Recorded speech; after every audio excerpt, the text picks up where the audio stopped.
My name is Harvey Ridgely, and the reason I'm telling this now is because protocol failed before I did. That distinction matters. I didn't wake up one morning in 1969 planning to break rules. I believed in them. I trusted procedure the way you trust a compass, quietly, without thinking about it, until the moment it spins somewhere it shouldn't. I was a ranger in the late 60s, when authority still carried weight just by existing. You followed orders because they were orders. You didn't need explanations, and you didn't ask for them. The forest was dangerous enough without introducing uncertainty into the chain of command. That night, I was assigned to a late patrol in a section of parkland that rarely required attention after dark. No campgrounds. No trails popular enough to justify night hikers. Just service roads, thick timber, and the kind of terrain that discouraged curiosity by existing. I remember the smell of the truck interior, old vinyl, oil, dust baked in by years of heat. I remember folding my paper map along the same creases I'd used dozens of times before. I remember checking my flashlight even though I almost never used it. Routine does that. It fills the space where doubt would otherwise grow. The radio was quiet when I rolled out, too quiet in hindsight.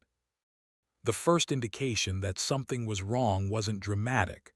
No alarms, no sudden sounds, just a call that didn't fit. It came through without a call sign, without a preface. Just my name, spoken plainly, like the speaker expected I'd answer. Ridgely. I acknowledged before thinking better of it. Habit overruled caution.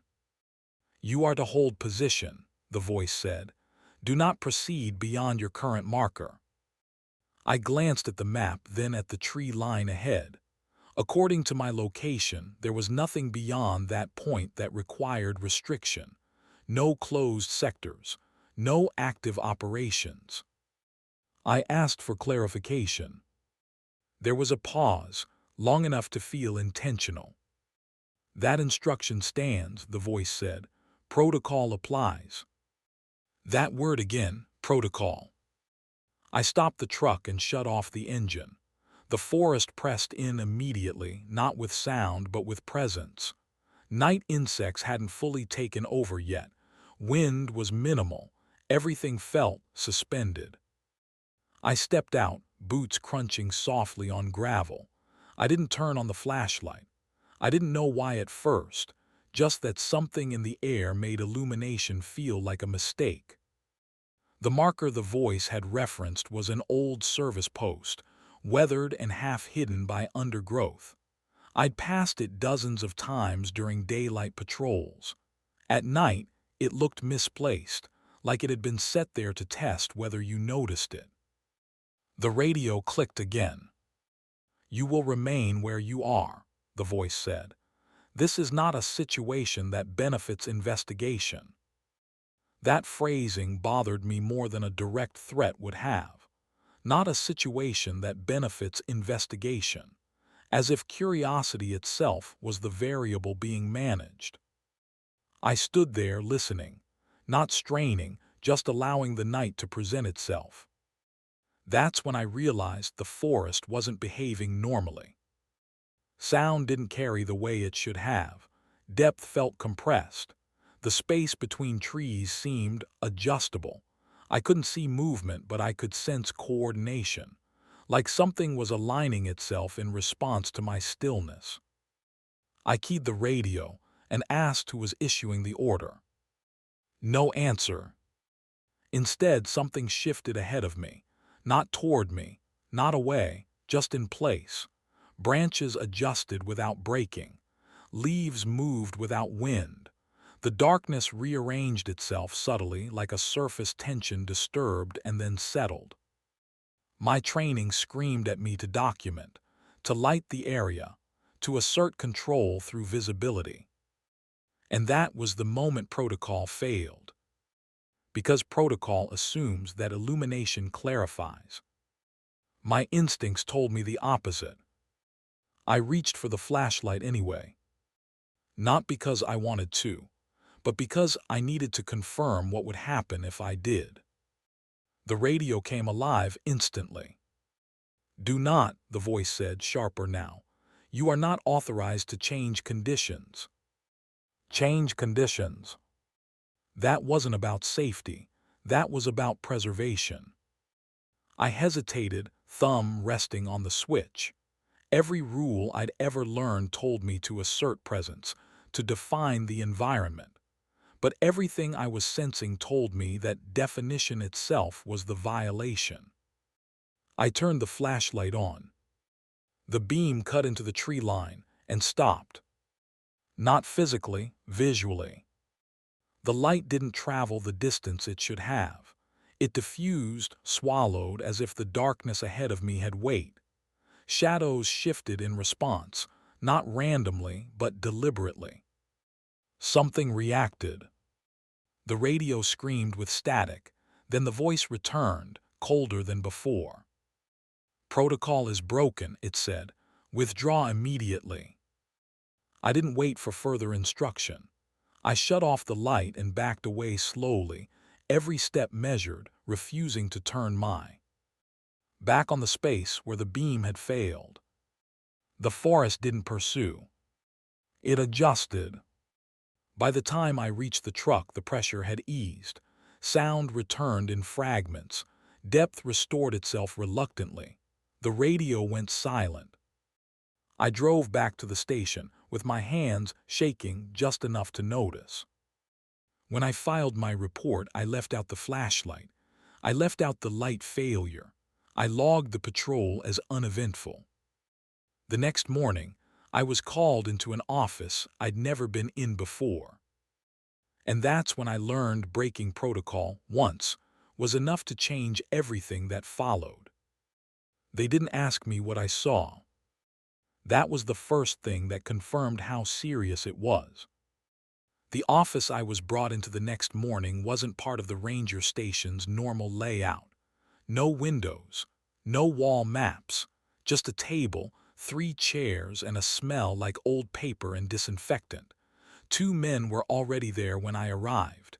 Neither wore a uniform. One of them had my report open in front of him. He tapped the page once with his finger. "You logged no irregularities," he said. "Yes," I replied. He nodded, satisfied, not relieved, satisfied. The other man leaned back in his chair and studied me like he was measuring something invisible. "But you deviated from protocol anyway." That wasn't a question. I didn't deny it. There was no point. The radio logs would show the spike, the static burst, the moment something changed. "What prompted that decision?" he asked. I chose my words carefully. "Environmental uncertainty." He smiled faintly. "That's usually the correct answer." They didn't reprimand me. They didn't threaten me. They didn't even tell me I'd done something wrong. What they did instead was worse. They explained why protocol existed. Not directly, not in detail, but enough to understand that it wasn't designed to protect rangers from danger. It was designed to protect conditions. Certain areas, they said, behaved predictably only when approached in predictable ways. Light altered those behaviors. Curiosity altered them faster. Documentation altered them permanently. "You introduced a variable," the first man said. "Once." I asked what the variable was. He closed the report folder. "Attention." That was the end of the meeting. I was reassigned to day patrols for a while, not officially, just quietly. My name stopped appearing on night rotation sheets. My access code still worked. My uniform still fit, but something had shifted. So had the forest. I noticed it during routine daylight patrols near that same sector.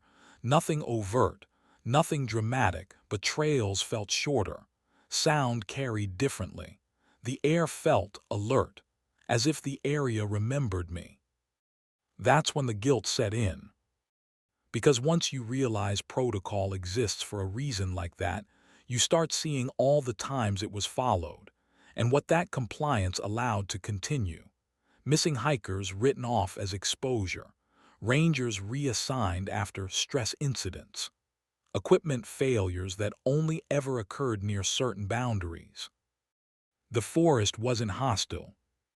It was responsive. And protocol was the language we developed to speak to it without escalating the conversation. Breaking it, even briefly, changed how the system regarded you. I wasn't punished, I was monitored. Every report I filed after that was read more carefully, every patrol route adjusted, every deviation noted. I became acutely aware of how much of our work relied on not standing out. One night, months later, I overheard a younger ranger arguing with a supervisor. He'd found something odd: radio feedback, repeating echoes, a sense of being followed without movement. He wanted to document it fully. I watched the supervisor guide him gently away from that impulse, soften the language, remove specifics, reduce the report to something manageable. I didn't intervene. That silence felt heavier than the flashlight had in my hand that night. The forest never confronted me again directly. It didn't need to. It had already taught me what breaking protocol did, not just to conditions out there, but to the structure we depended on to survive them. I learned where not to go, when not to ask, how to write without revealing. That knowledge kept me employed. It also kept the truth compressed into something smaller than it deserved to be. Years passed. I advanced. I trained others. I never spoke about the beam that stopped in midair, about the darkness that responded like a living surface, about the voice that sounded less like command and more like maintenance. Protocol held. Until the night it didn't, for someone else. A ranger went missing near the same sector in the early 70s. No distress call, no signs of struggle. His last transmission was routine, too routine. The report cited terrain hazard, weather, inexperience. I knew better. Because he hadn't broken protocol. He followed it perfectly. And whatever responds out there had still taken notice. That's when I realized the truth no one wanted written down. Protocol doesn't prevent these events. It only keeps them from escalating. And escalation, I suspect, is something no one involved is prepared to handle. I stayed in the service another 12 years after that night. On paper, my record is unremarkable. No commendations worth mentioning. No disciplinary marks. Just steady evaluations and the quiet trust that comes from being predictable. That's what the system values most: predictability. Especially when it's learned the cost of curiosity. The ranger who went missing in the early 70s was never officially linked to anything anomalous. His case file closed itself the way so many do: weather exposure, terrain misjudgment, no indication of foul play. The wording was careful, familiar. But what stayed with me was where he disappeared. Not deep inside the sector, not after breaking protocol. He vanished at the edge, where compliance ends and uncertainty begins, where attention shifts from maintaining conditions to observing outcomes. That's when it finally became clear to me: protocol wasn't a shield. It was a throttle. Too much attention and something responded. Too little and it drifted. The rules weren't about preventing contact. They were about managing frequency, keeping the forest from becoming aware that it was being studied too closely. The night I broke protocol, I forced a response. The night he vanished, he didn't. And that terrified me more than anything I'd seen. Because it meant obedience wasn't safety. It was participation. I never told anyone that. not my superiors, not my trainees.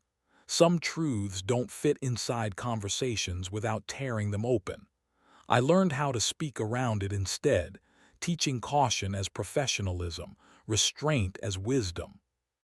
I watched others learn the same thing without being taught. They'd come back from certain patrols quieter, less inclined to file detailed reports, more willing to accept reassignment without explanation. The forest didn't need enforcement. It trained us. By the time I retired, protocol had become second nature. I could feel when an area wanted to be left alone, not emotionally, but procedurally. Radios stayed silent there. Wildlife patterns shifted just enough to discourage lingering. Trails subtly rerouted themselves through neglect rather than obstruction. Nothing dramatic. Nothing worth investigating. That's the danger. Because whatever exists in those spaces doesn't announce itself. It doesn't chase. It doesn't threaten. It waits for imbalance, for too much light, too much certainty, too much documentation. And then it responds, not violently but correctively. I don't know what would happen if protocol were abandoned entirely. I don't know if anyone does. I suspect the people who drafted the earliest versions of these rules learned just enough to stop digging. That's how these things survive. I'm breaking protocol now for one reason only: time. The men who questioned me are gone. The offices without windows have been repurposed. The language remains, but the context is thinning. Younger rangers inherit the rules without understanding why, and that makes them vulnerable in a different way. Rules without reasons eventually get tested, and the forest does not react well to testing. If you take anything from this confession, let it be this: when an authority tells you not to document, not to illuminate, not to advance, it isn't always about secrecy. Sometimes it's about containment, not of a creature, of a relationship. The night I broke protocol taught me that the forest isn't passive. It observes patterns the way we observe wildlife. It adapts to expectation. It notices when procedures change. And when they do, it corrects them. That's why the event was never meant to be written down. That's why it stayed quiet. And that's why, after all these years, I still don't walk through the woods the same way I once did. Some rules are written to keep people safe. Others exist to keep something else stable. I broke one of those rules, and the forest noticed.